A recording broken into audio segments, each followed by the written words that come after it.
Magandang araw po sa inyong lahat. Ako nga ho pala si Agustin Castillo na kilala rin sa pangalang Guste, natatakbo bilang isang kagawad ng barangay ngayong darating na eleksyon. Ako po ay tatakbo bilang isang kagawad, sa kadahilan ng hangad kong makatulong sa aking kabarangay sa pamamagitan ng aking mga platapormang isusulong kung sakaling palaring manalo bilang isang kagawad ng barangay. Ang una ko pong plataporma ay ang pagkakaroon ng website para maipamahagi ang mga impormasyon patungkol sa ating barangay. Nakapaloob na rin po dito sa website ang mga sumusunod na plataporma gaya ng online application ng barangay certificates, kooperatiba, issues and concerns at government services. Ang pangalawa ko pong plataporma ay ang pagkakaroon ng online application para sa barangay certificates. Ang layunin o kahalagahan ng online application ng barangay certificates ay para mapabilis ang transaksyon at makapagbigay serbisyo 24/7 patungkol sa barangay certificates. Gaya po halimbawa sa mga individual na hindi makakuha ng barangay certificates during weekdays sa kadahilanang may pasok or trabaho. So sa pamamagitan ng online applications maaari na silang mag-request at pwede na nila itong makuha sa barangay from Monday to Sunday 24/7.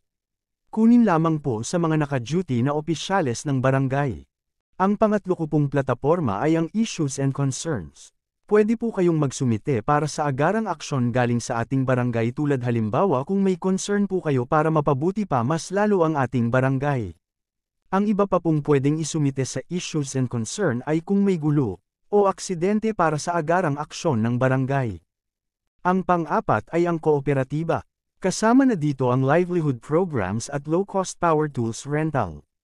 Ang layunin at kahalagahan ng kooperatiba ay para magkaroon ng murang bilihin gaya ng groceries na mas mura kaysa sa Pure Gold o sa palengke, mga kasangkapan at kagamitan na mas mura kaysa sa Shopee at Lazada o sa mga mall.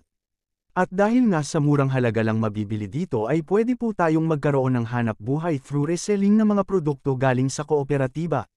Magkakaroon din po tayo ng power tools rental para may magamit ang bawat kasapi ng kooperatiba. Sa kooperatiba magkakaroon po tayo ng passive income through profit sharing at equally distributed po ito among members. Ang kooperatiba ang gagawin nating gabay para sa ikauunlad ng bawat isa sa atin.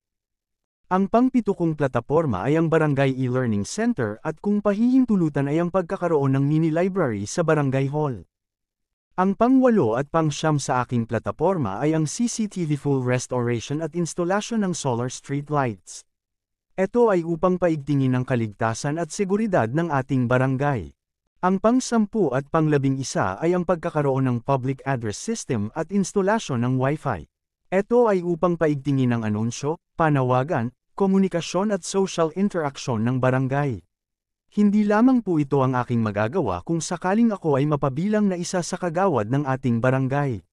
Patuloy pa rin po tayong mag-iisip at magsasagawa ng mga proyekto para sa ikauunlad ng ating barangay, upang ang bawat isa sa atin ay makamtan ang masagana at mapayapang pamumuhay. Hindi ko po ito laban, kundi po laban nating lahat. Ito po ang inyong lingkod, Agustin Castillo. Huwag ninyo pong kakalimutang iboto sa darating na eleksyon para konsehal. Maraming pong salamat.